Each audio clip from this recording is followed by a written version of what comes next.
Hey guys, welcome to Redneck Off the Range. Today I'm going to share quite a few updates for you on the lake since the great fishpocalypse of 2022. I've been meaning to do this for a while, but we're at the point now where I'm done fishing for the year and I'm done stocking the lake, and so I figured I'll just give you all the updates all at once. So let's try to get through this as fast as possible. I'll just go through all of the different species of the lake and give you all the updates on every single one. So, starting with bluegill. We lost probably 1,000 bluegill in 2022 with the fishpocalypse, and the company that put in the aeration system and killed all the fish, they put in 1,000 bluegill. So between those 1,000 bluegill and whatever survived, there's a ton of bluegill of all different sizes, and I'm thinking next year the biggest bluegill, the ones that are like 8 inches long, the ones that pretty much nothing is going to be able to eat so far. We're not going to have anything big enough to eat those for a long time. We're probably going to let them spawn once or twice, and then maybe go through, catch maybe a dozen or so of them, and have ourselves a little appetizer one weekend. Just kind of thin the schools out just a little bit. Get the younger ones more of a chance to grow. You don't want to overpopulate them, but at the same time, don't want to wipe them out. So we'll just take out like a dozen or so, a dozen, 2 dozen. That shouldn't really affect the population too much, especially after they've spawned once or twice. Next, hybrid bluegill. Now, we never had hybrid bluegill in the past until this company gave us 200, so that was really nice of them. Got 200 free hybrid bluegill, and they've done really well. I mean, I've caught them all the way up to like 7 inches, and so out of the 200 that were stocked, I would say that probably 90+% of them made it through the first year. I know a couple of them died when fishing, they swallowed the hook, whatever, but for the most part they've been doing pretty well, and they don't reproduce, or at least they don't really reproduce all that much because most of them are male. So I actually have, I'm gonna get 100 more hybrid bluegill, like in the 3 to 4 inch range. I'm going to have those stocked in the spring, so maybe every 2 years I'll probably stock another 100 or so. So that's where we are for hybrid bluegill. Really like that fish. It's a really fun fish to catch. You catch them on crickets, worms, lures, whatever. They're just a really cool looking fish and really fun fish to catch, especially on light tackle. Alright, next fish is the red ear sunfish. Again, just like the hybrid bluegill, we really never had any red ear sunfish. I think we stocked them once, and I don't think they ever really took off. So again, the company gave us 400 red ear sunfish in the fall of 2022, which is really nice of them. Of those 400, we have caught 7, and at first they were really hard to catch. I was catching mostly bluegill and hybrid bluegill, and eventually I caught one, and then every once in a while I'd catch another one. But they have been a little more common to catch. In fact, the last time I went out fishing, I caught 3 in one weekend, and they were all between 6 and 7 inches. So they're definitely getting bigger. They're definitely getting a little more common to catch.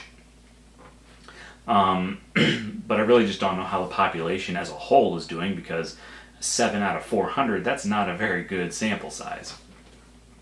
I did also just this past weekend stock an additional 300 red ear sunfish between 3 and 4 inches long, and I'll explain why I did that in a minute, but an additional 300 red ear sunfish, that should definitely give the population a little boost, especially with the bigger red ear sunfish from the year before. That will they'll start to reproduce, and we'll have a better forage base for the predator fish along with the bluegill and all the other forage species, and they'll also start to eat all the snails and help the pest population decrease. So all the yellow grubs, the black grubs, all those parasites that I see in a lot of my different fish that I catch, that should hopefully start to decrease in the next couple years with the red ear population getting bigger. So that's the red ear sunfish. Next we'll talk about the golden shiners. Now there's really not much to talk about.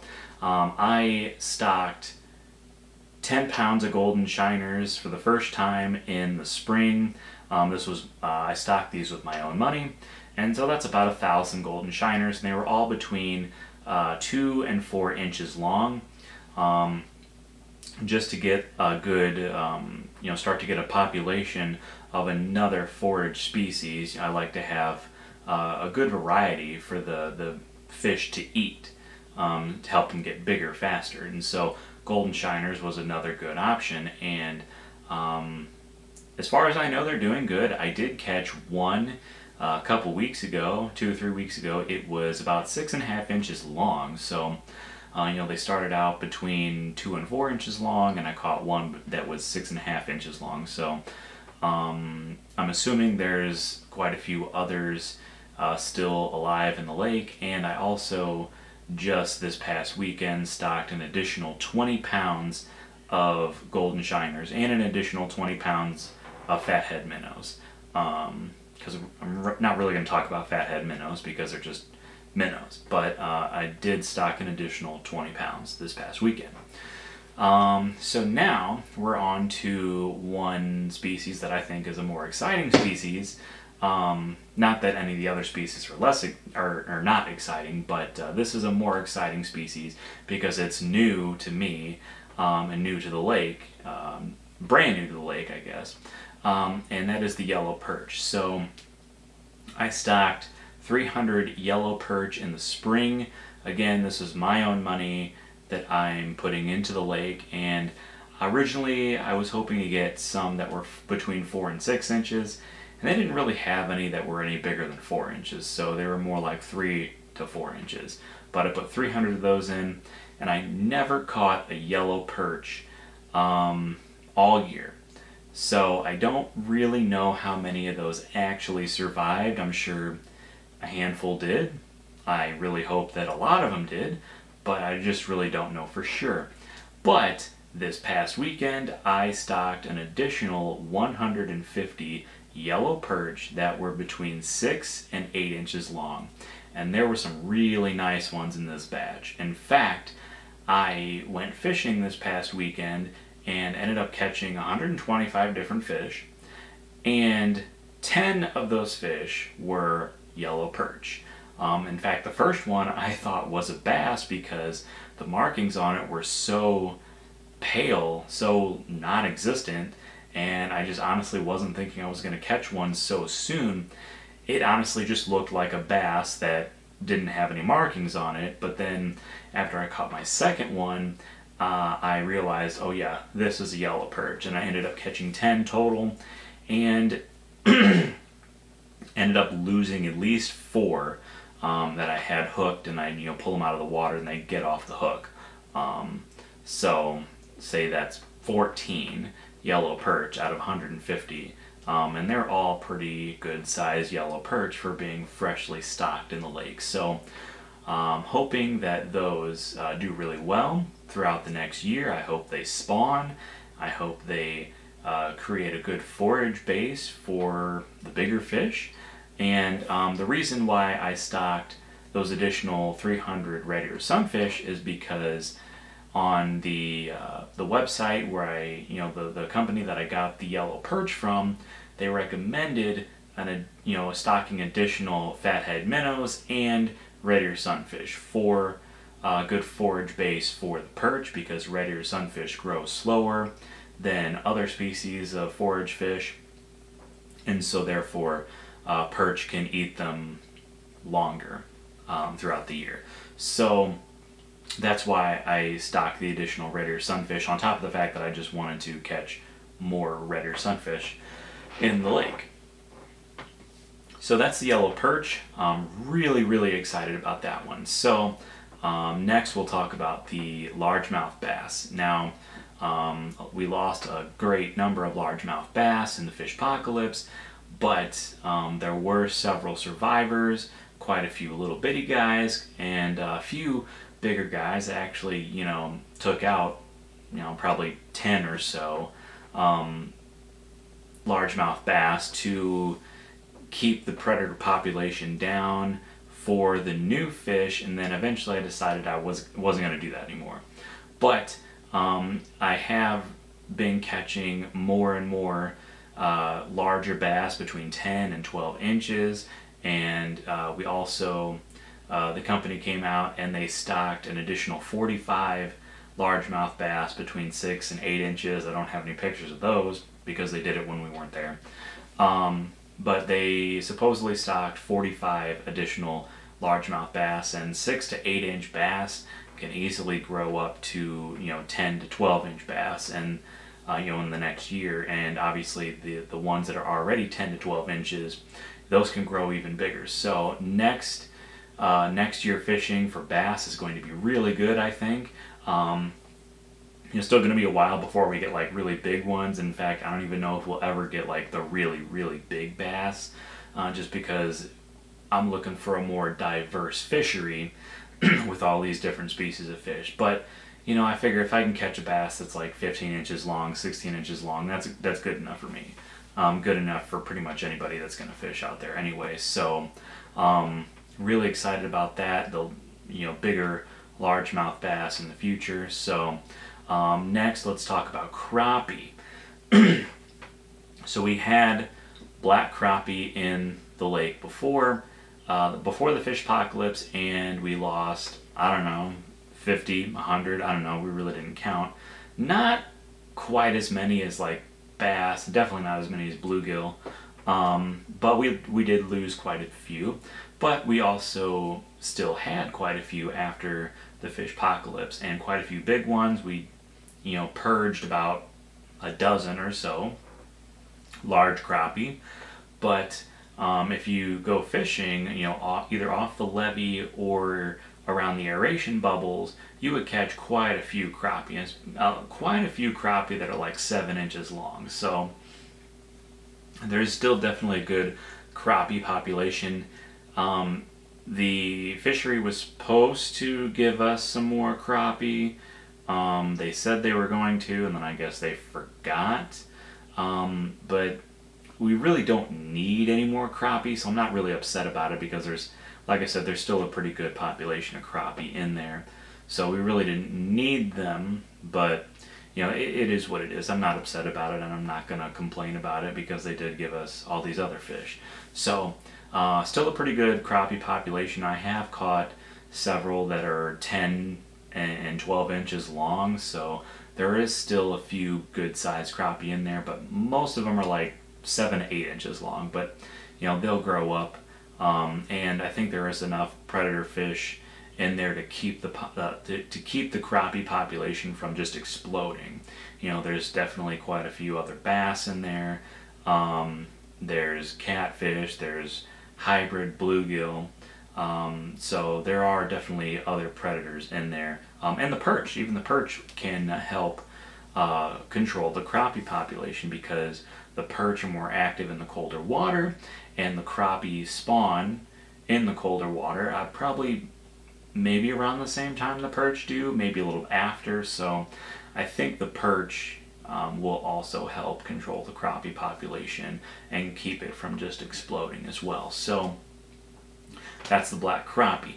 Now we have two different categories of catfish. We have the regular channel catfish, and we have the albino channel catfish. So the regular channel catfish, between me and other members of my family, I think we've caught 18 surviving channel catfish in the lake this year, between 10 inches long, and the most recent catfish that I've caught are up to 15 inches long. But more recently, I've only been catching like 12 plus inch catfish. So all of the surviving catfish, they're definitely doing well and they're definitely growing. So I'm really excited for next year to have some more catfish that are 15 plus inches long. No telling how many surviving catfish there are. Like I said, we've caught 18. I'm sure there's more. But the company did come out and give us 75 additional channel catfish between 6 and 8 inches long.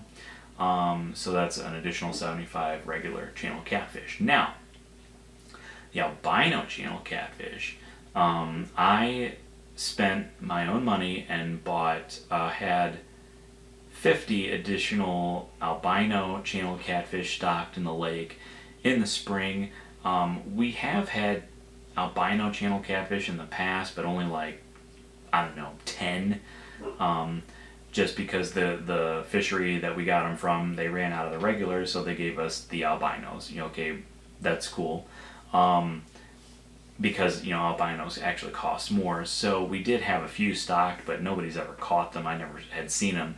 But out of this batch of 50 that I stocked in the spring, I actually caught one. Now, when I stocked them, they were between 4 and 8 inches long, maybe some were a little bigger than that.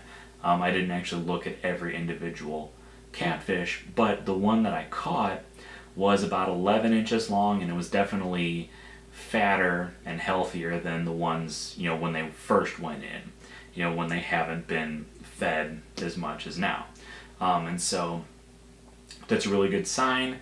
I'm hoping to catch some bigger ones next year. There's a lot less albinos out there than the regular channel catfish, but that's okay. It'll still be cool to catch an albino here or there and just see how they're growing throughout the years. So I'm really excited about that. I also have ordered an additional 20 albino channel catfish to just kind of boost the albino population and to give us a little extra opportunity to catch them. And I ordered the between 6 and 8 inch albino catfish. So anyway, that's the albino channel catfish and the regular channel catfish. So really the only thing that's left is walleye, and I just this past weekend stocked 50 walleye that, well, they're supposed to be between 6 and 8 inches long, and I took pictures of 2 of them, and they both seem to be about 6 inches long, maybe even a little less than 6 inches, but I didn't really get a good look at all of them. They were all mixed in with the perch, and so trying to find 50 walleye in a bucket, or well, in I guess a couple buckets with 150 perch on top of that, it wasn't really easy trying to find a good example of a walleye. So there very well could have been bigger walleye in there. I'm sure there were, but I just didn't see them. And they were really skinny. They were a lot skinnier than I thought they'd be. I thought they would at least be a little bit, have a little bit more depth to them, I guess. But we'll see what happens after they, start eating some minnows, and maybe in the spring once the perch spawn. Hopefully they do spawn. The perch, they'll be a good size for those little walleye to eat, and hopefully soon, maybe by this time next year, the biggest ones that are hopefully 7 or 8 inches long now will be close to 12 inches long. I've seen videos of people stocking walleyes about this size, and they say they pretty much about double in size in the first year that they have them in their ponds. So we'll see what happens. I'll try fishing in the early spring, see what happens. I don't really expect to catch one right away, but in the fall, about a year from now, we'll try fishing again and just see if we can catch any. And of course, I fish all throughout the year, so it's always a possibility that I might catch one at some time throughout the year. So that's really exciting. Probably going to add an additional 25 or so next year, just to give the population a little bit of a boost. walleye, kind of like catfish, and other species of fish like hybrid bluegill. They don't really reproduce. It's possible, but not likely. So if you want to get a good walleye population, you got to keep adding. I don't know that I want to like continuously add walleye to the lake, but you know, to get it started at first, to get a decent population, and then after that, once you take them out, start adding some more. So anyway, we'll see how that works. This is just kind of an experiment to see how it works, and if it, you know, if they survive, if they do well. I hope they do, because they're really expensive. The only other, well, two fish, I guess, that I haven't talked about are the grass carp, which I've already talked about this before, that we lost a bunch of grass carp. The fishery gave us 8 for free, triploid grass carp, and I've seen them here and there. I don't really know if all 8 of them survived, or if any of them, you know, got out when the lake rose over the pipe, over the overflow pipe. You know, I just don't know. There's really no way to tell. But we do have some more grass carp in there to help with the vegetation control. And then there's the hybrid striped bass. Now originally I was gonna stock 50 hybrid striped bass along with the 50 walleye and 150 perch. But the fishery actually called me and they said, you know, we could stock them, but they don't really do as well when being transferred in, you know, colder water temps. It's actually best to do them in the spring, or at least, you know, earlier in the fall, when the water is actually a little bit warmer. There's just a better outcome that way. So I said, yeah, you can bring out the hybrid striped bass in the spring. I have no problem with that. I want them to do well. So those didn't get stocked like I wanted them to, but that's okay. It's only like 6 more months away, and then they'll get stocked along with some other fish, you know, the hybrid bluegill, albino catfish, and then I'll put some more minnows and shiners in. So anyway, those are coming in the spring. So next year and the years to come are definitely going to be really good fishing opportunities for the lake. I mean, how many different species can we catch? We can catch bluegill, hybrid bluegill, red ear sunfish, yellow perch. We can catch golden shiners here and there, you know, the ones that get big enough. So that's kind of cool. Largemouth bass, black crappie, channel catfish, albino channel catfish, walleye, hybrid striped bass eventually, and grass carp every once in a while. So that's 12 different species of fish you can catch in this lake eventually. And that's a really good fishing opportunity for me. I think it'd be really cool to go out there and catch, you know, 10 species in a weekend. In fact, this past weekend I caught 7 different species. So the opportunity is definitely going to be there, as long as all the different species of fish can coexist and survive in the lake. I don't really see a reason why they couldn't, but only time will tell. So those are all the updates for the lake for 2023, and that's the last update I have for you until 2024. So the only other thing I want to say is that I do plan on getting a GoPro camera to make the fishing videos a lot more exciting. So next year's fishing videos will be a lot better than this year's fishing videos, which are definitely lacking because I'm just too afraid to take my really expensive camera out and possibly break it. So anyway, subscribe to my channel, and until next time, be safe.